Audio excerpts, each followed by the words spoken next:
Hello friends, स्वागत है आप सभी का लीगल कॉस्मोलॉजी चैनल पर। जैसे कि आप सभी जानते ही होंगे कि चेक बाउंस की केस को लड़ना एक बहुत ही मुश्किल काम होता है, जिसका मेन रीज़न है प्रिजम्पशंस। प्रिजम्पशंस की वजह से मैक्सिमम केसेस में अक्यूज्ड को सज़ा का सामना करना पड़ सकता है। अब मान लीजिए आपने किसी को अपना चेक दिया जो कि बाउंस हो चुका है और उस व्यक्ति ने आप पर चेक बाउंसिंग का मुकदमा कोर्ट में फाइल कर दिया है। अब इस तरह की केस में सारे ही डिफेंस लेने के बाद और सारी ही कोशिशें करने के बाद मान लीजिए कोर्ट आपको अगर दोषी पाते हुए सज़ा सुना देती है, तो सज़ा सुनाई जाने पर क्या आपको जेल जाना होगा या आप किसी तरह से उस सज़ा से बच सकते हैं? जानेंगे पूरी डिटेल्स, बने रहिए वीडियो के अंत तक। किसी भी क्रिमिनल केस में अक्यूज्ड को तभी सज़ा सुनाई जा सकती है जब अक्यूज्ड उस केस में उस डेट पर प्रेजेंट हो। अक्यूज़ के अब्सेंसी में किसी भी तरह से कोर्ट कभी भी किसी अक्यूज्ड को सज़ा नहीं सुना सकता। तो मान लीजिए किसी अक्यूज्ड को अगर सज़ा होने वाली है, तो इस बारे में अक्यूज्ड को पहली डेट पर ही बता दिया जाता है कि नेक्स्ट डेट पर आपको सज़ा सुनाई जाएगी या फिर निर्दोष छोड़ा जाएगा। तो उस डेट पर अक्यूज्ड को एक ज़मानती मतलब कि श्योरिटी के साथ में उस केस में प्रेजेंट होना होता है। ऑर्डर चाहे एक्विटल का हो या फिर कन्विक्शन का, अक्यूज्ड को एक श्योरिटी की ज़मानत तो देनी ही पड़ती है।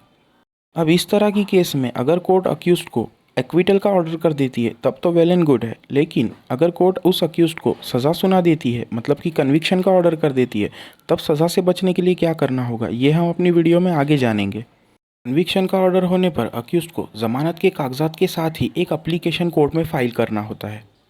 Application under section 389 clause 3 of CRPC। इस एप्लीकेशन के तहत ट्रायल कोर्ट को आपको ये इंटेंशन बताना होता है कि आप इस कन्विक्शन ऑर्डर के खिलाफ अपर कोर्ट मतलब कि सेशंस कोर्ट में एक अपील फाइल करना चाहते हैं, और कोर्ट को ये इंटेंशन बताते ही कोर्ट आपकी इस पनिशमेंट को सस्पेंड कर देता है अपील पीरियड के लिए। अब इसमें आपको कोई ज़्यादा मशक्क़त करने की ज़रूरत नहीं है। कोर्ट बड़े ही आसानी से आपके एप्लीकेशन को अलाउड करके आपकी पनिशमेंट को अपील पीरियड तक के लिए सस्पेंड कर देता है। साथ ही साथ आपके फ़ाइन को भी पोस्टपोन मतलब कि सस्पेंड कर देता है।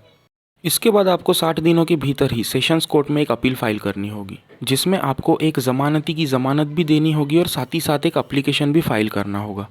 Application under section 389 clause 1 of CRPC, जिसके तहत सेशंस कोर्ट जो है वो आपकी पनिशमेंट को पेंडिंग द अपील मतलब कि अपील जब तक चल रही है तब तक के लिए आपकी पनिशमेंट को सस्पेंड कर देगा।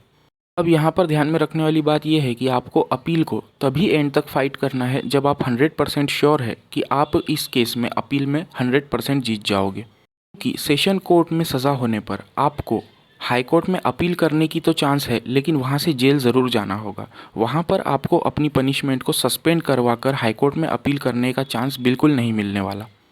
और अगर आपको 1% का भी डाउट है कि अपील में भी आप कन्विक्ट कर दिए जाओगे मतलब कि अपील में भी आपको सज़ा सुना दी जाएगी, तो ऐसे में आपको कंप्लेनेंट से कॉम्प्रोमाइज़ एंड सेटलमेंट करके केस निकलवा लेनी चाहिए, क्योंकि फर्स्ट अपील में सज़ा होने पर आपको जेल जाना पड़ सकता है। ये थी सज़ा होने पर सज़ा से बचने की कुछ टिप्स, जो कि चेक बाउंस के साथ साथ ही अन्य बेलेबल ऑफेंस में भी काम आती है। तो अगर वीडियो में दी गई जानकारी आपको अच्छी लगी हो तो वीडियो को ज़रूर से लाइक करें, चैनल को सब्सक्राइब करें, दोस्तों के साथ शेयर करें। Thank you.